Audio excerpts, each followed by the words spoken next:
Introduction. It's often said that some people are born great, others achieve greatness, and some have greatness thrust upon them. General Booth clearly belongs to those who achieved greatness despite difficult circumstances. He doesn't need an introduction or defense. While others may be famous in their own countries, few names in modern times have become household words worldwide like his, known as a universal helper of humanity. In truth, no single nation can claim him. He belongs to the whole world. Wherever people struggle to earn their daily bread, wherever cries of pain and suffering rise up, wherever sin and misery push humanity to the edge, there you'll find this modern apostle of hope. He leaves behind footprints of real help and happiness. Walls that seemed impossible to break, whether through science, philosophy, or politics, have fallen before the efforts of the Salvation Army, led by this inspired messenger. Where the working class has been trapped in poverty and darkness, his presence has been like a light, proclaiming hope and faith without shame. He has never shied away from declaring his deep allegiance to the suffering Christ and offering both practical aid and spiritual comfort to the wounded of society. From the remote Zulu kraal to the Native American teepee, from Hindu huts to far corners of the globe, his name is spoken with love. Nations forget their differences as cities across Europe compete to honour a man whose mission is a war of love, a desperate fight to close the gap between rich and poor, between nation and nation. Born in turmoil and struggle, the Salvation Army stands today as the remarkable creation of his vision. Unlike a conquering army, it fights not against good but against evil. Its ranks rally to protect and uplift all who suffer, pressing forward boldly to claim victory over sin, despair, and injustice. Though the work is far from finished, a powerful force has been built, one that has turned retreat into advance, despair into hope, and defeat into victory. The full story of such a life cannot be told in just a few pages, especially amid an ongoing campaign of service. Yet, with his visit to the United States approaching, it was clear this story must be shared to inspire and encourage all who care about their fellow human beings. Chapter 1. Early Days of General Booth. Hold the banner higher, wave the battle flag wider, charge even harder against the enemy, and leave behind unmistakable signs of victory, proof of God's grace, and lasting evidence of Jesus' power. The trumpet has sounded. The fight has begun. Your general promises victory and a glorious reward. Your crown is already being offered to you. So why hesitate? Why fear? Forward, forward, forward!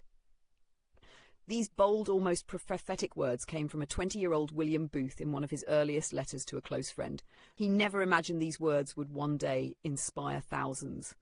But even then, his passion shone brightly, offering a glimpse of the incredible life of service and sacrifice ahead. His letter continued with a rallying cry, "Christ for me." Let that be your motto, your war cry, your comfort, your prayer for mercy, your hope in darkness, and your strength in the face of death. Make it known to sinners, declare your devotion to Jesus, and stand firm against the devil's attacks. Choose Christ, no turning back, even if it means dying for the truth. That same intensity lit up another letter written at the same time.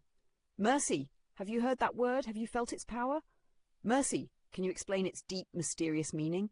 Mercy, let it echo everywhere. Mercy, shout it until every soul is washed clean, until there is no pardoned sin, no shame, no trace of hell, until the world is soaked in salvation and everyone stands in its life-giving streams. Booth's passion was born out of hardship. His father, once a successful businessman, suffered financial ruin and died, leaving behind little. His mother, gentle and devoted, became his guiding light. Their bond was strong, and when his father died, William bravely stepped up, taking a job at a local store to help support the family.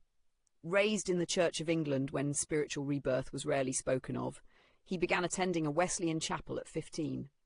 The clear, simple gospel preaching deeply moved him.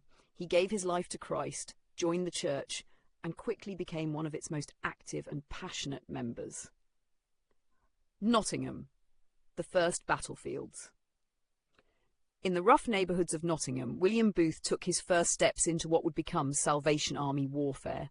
Standing on a chair or barrel, he preached boldly to open-air crowds who quickly stopped to listen whenever his voice rose. With quick wit, he drew smiles and laughter before delivering powerful truths that struck deep. Crowds followed him to small cottage meetings where rough and ragged men would kneel, crying out to God in prayer.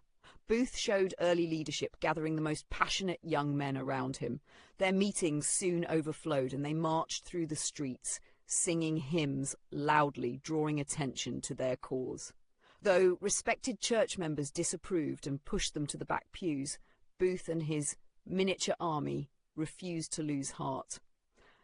When one young member, William Sansom, collapsed and died during a prayer meeting, Booth turned that tragedy into a powerful testimony, inspiring many through a public funeral.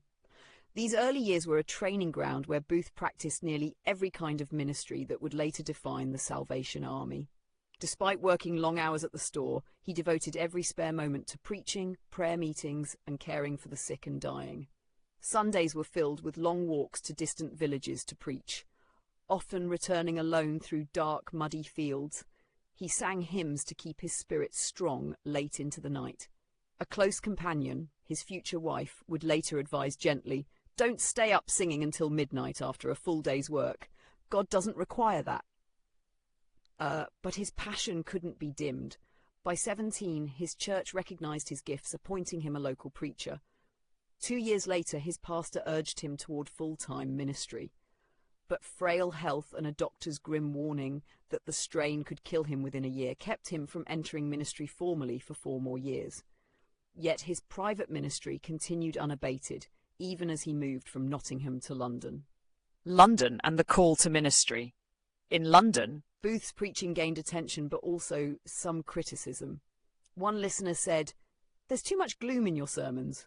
Others said he wasn't intellectual enough. But the passionate and spiritual quickly rallied around him. In a heartfelt letter to a close friend, Booth wrote, "I talked with a local preacher about dedicating myself fully to the work. He urged me to offer myself to the church and trust God's plan. What do you think? You are my closest friend. I want to be a simple, devoted follower of the Bleeding Lamb. I won't take the pastor's position unless I clearly hear God's call. Yet my heart longs to preach the good news from morning till night, that mercy is free." His pastor warned him that London churches only wanted the most educated preachers. At one point, Booth even considered serving as a chaplain on a prison ship bound for Australia, where ministry was said to be easier to enter. "But then," he said, "the image of my mother flashes through my mind." Despite the doubts, the call grew too strong to ignore. On his 23rd birthday, April 10th, 1852, Booth left his business career behind. A close supporter insisted on helping him with his living expenses. "How much do you need?" Booth said, 12 shillings a week. That's bread and cheese. The friend refused and gave him 20 shillings. With this modest support, Booth began laying the foundation for a mission that would one day change the world.